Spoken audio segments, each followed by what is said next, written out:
दोस्तों साल 2012 में जहां ये अफवाहें उड़ रही थी कि 21 दिसंबर 2012 को हमारी पृथ्वी का अंत हो जाएगा, वहीं नासा की ऑफिशियल वेबसाइट पर एक चौंका देने वाला आर्टिकल जारी किया गया जिसमें साफ साफ लिखा था कि एंड्रोमेडा गैलेक्सी और मिल्की वे गैलेक्सी जिसमें हम सभी ह्यूमंस रहते हैं वो आपस में कोलाइड हो जाएगी और पृथ्वी पर कई नेगेटिव असर देखने को मिलेंगे। पर 13 मई 2012 में पब्लिक किए गए इस स्टेटमेंट में यह भी लिखा हुआ था कि 450 करोड़ साल पहले इस घटना के होने का कोई भी आसार नहीं था।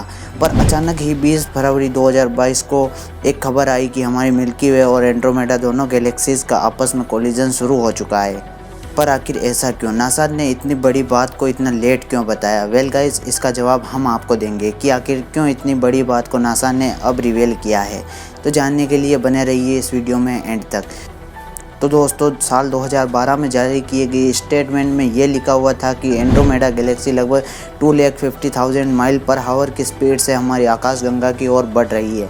ये इतना तेज़ है कि पृथ्वी से चांद तक का सफ़र मात्र 1 घंटे में तय कर सकते हैं और ये घटना आज से तकरीबन 450 करोड़ साल बाद होंगी, जिसमें लाखों स्टार्स और करोड़ों प्लैनेट्स नस्तो नाबूद हो जाएंगे और शायद जिसमें हमारा सोलर सिस्टम भी हो सकता है।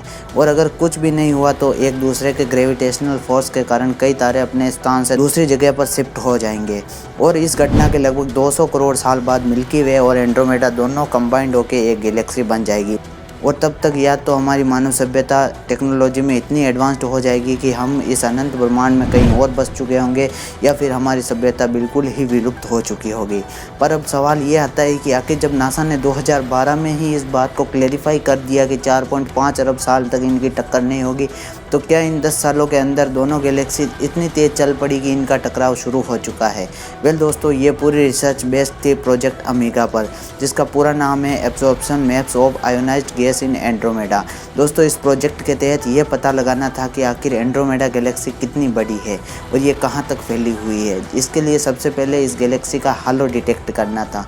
वेल दोस्तों, हालो और कुछ नहीं बल्कि एक गैलेक्सी का आउटर मोस्ट पार्ट होता है जिसमें गैस की मोटी परत मौजूद होती है और उस मोटी परत में मौजूद सभी स्टार्स को आप हालो कह सकते हैं। और ये हालो आकार में तो वैसे बहुत बड़ा होता है, लेकिन इसी को आप किसी गैलेक्सी का बॉर्डर लाइन मान सकते हैं और इसी को देखकर ये पता लगाया जा सकता है कि कौन सी गैलेक्सी कितनी बड़ी है। हालांकि आपको सुनने में ये लग रहा होगा कि किसी गैलेक्सी का हालो डिटेक्ट करना कौन सी बड़ी बात है, लेकिन दोस्तों स्पेस एक्सप्लोरेशन में सबसे मुश्किल काम किसी गैलेक्सी के मिलने के बाद उसके हालो को डिटेक्ट करना ही होता है। और दोस्तों कई बार तो ऐसा होता है कि हमारा टेलीस्कोप हज़ारों बार उस लोकेशन की फ़ोटो खींच लेता है, लेकिन उसके पेंटेड नेचर की वजह से वैज्ञानिक इस पर गौर ही नहीं कर पाते हैं। इसलिए कई बार हमें पता ही नहीं चल पाता है कि आखिर वो गैलेक्सी असलियत में कितनी बड़ी है और उसकी आउटर लाइन कहाँ तक सीमित है। दोस्तों हम पहले की गई रिसर्च के अनुसार एंड्रोमेडा के हालों को कहीं और समझा करते थे, पर हाल ही की रिसर्च के अनुसार तो ये विश्वास के भी परे निकला है। जब इसके ट्रू लोकेशन का पता चला तो हम सब ये जानकर हैरान रह गए कि मिल्की वे का हालो और एंड्रोमेडा गैलेक्सी का हालो आपस में टकरा चुके हैं और शायद इन दोनों के बीच का टकराव भी शुरू हो चुका है। नो डाउट इन दोनों गैलेक्सीज का टकराव तो शुरू हो चुका है, लेकिन फिर भी इनको काफ़ी अंदर तक घुसने के लिए और प्रॉपर मर्ज होने के लिए अब भी कम से कम 2.5 बिलियन सालों का समय लगेगा। और अगर नासा के वैज्ञानिकों ने इस बार ये बात प्रॉपर कैलकुलेशन के साथ बताई तो आप ये मान सकते हैं कि इस पूरी घटना को होने में अभी भी 2.5 से 3 बिलियन साल लगेंगे।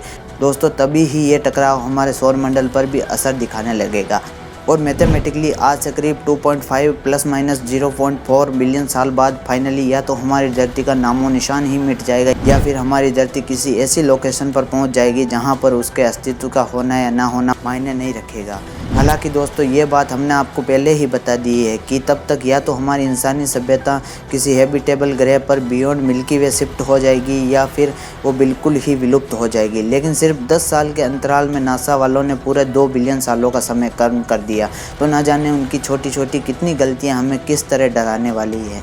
वैसे इस बारे में आपका क्या ख्याल है हमें कमेंट में ज़रूर बताएं और अगर आपको ये वीडियो अच्छी लगी हो तो इसको लाइक करने के साथ अपने दोस्तों और परिवार वालों के साथ शेयर करना ना भूलें। और अभी तक आपने इस चैनल को सब्सक्राइब नहीं किया तो सब्सक्राइब जरूर कर लीजिए ताकि आप ऐसी आगे आने वाली वीडियोज़ को मिस ना कर पाएँ।